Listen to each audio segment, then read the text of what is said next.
Hi guys! Welcome again sa panibagong vlog ni Coco. Ito si Nick the Abangers ang lagi nakabang sa kanya. Yan si Coco. Maghapon sila dito sa loob. Kasi may bisita tayo. Maraming mga tao sa labas. Kaya nag-stay lang siya rito. Bagong ligo naman siya eh. Pag bagong ligo naman talaga natutulog lang siya.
Guys, nagustuhan nila rito sa kanilang mini garden.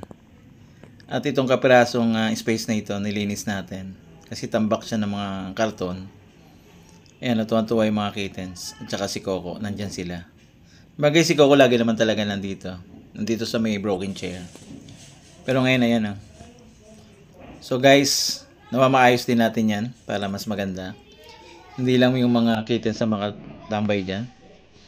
Maging yung mga kabataan.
Guys, shoutout nga pala sa mga young teens.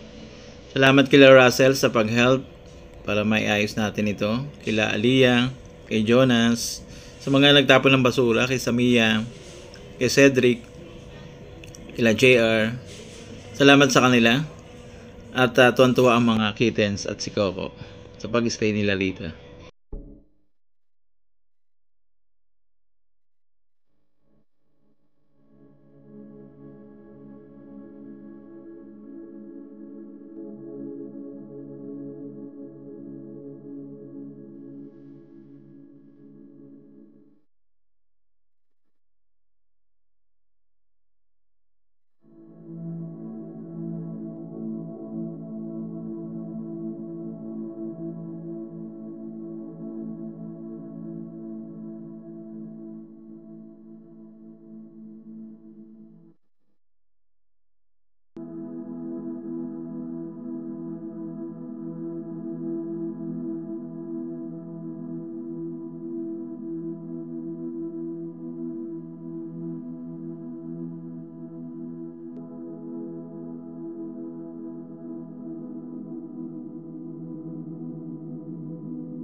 Yan guys, pagkatapos kumain ng konting chicken, may parte rin sila.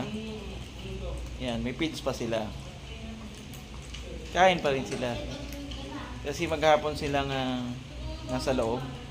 Kasi marami tayong bisita dito sa labas. Ayan, konti lang nakain nila kanina. Pero pinakain natin sila ng menudo. At meron dito kumain ng Shanghai. Yan, ubos na yung kanilang chicken kaya yan ang kinakain nila. Ayan o.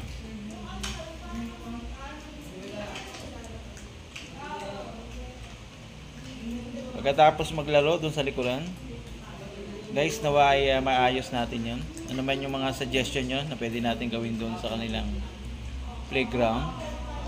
Pwede sila mag-relax. Ayan. Si Coco, tignan mo, bayaw no. Ayaw mo na? Palibasa siya ay nakakakain naman dun sa loob. Kaya ganun lang siya kung kumain.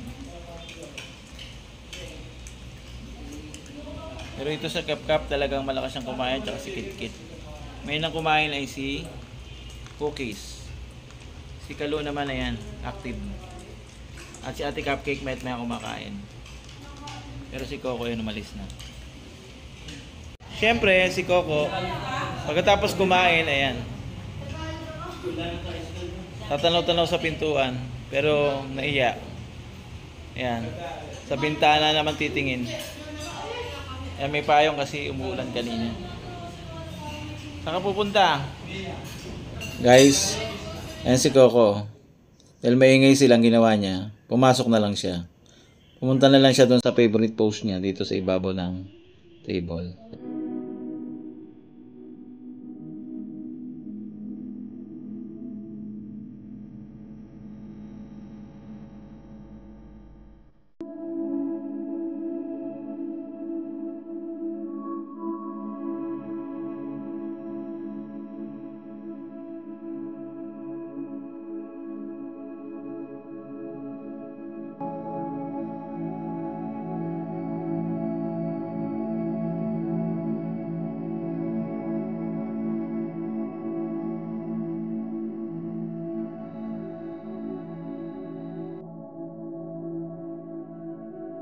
Guys, ayan na. Ang sandal na. Pumipikit-pikit na mga mata at ang kanyang buntot. Ayan, pabagalan ng pabagal ng pagbabataas. Signal na yan ay patulog na.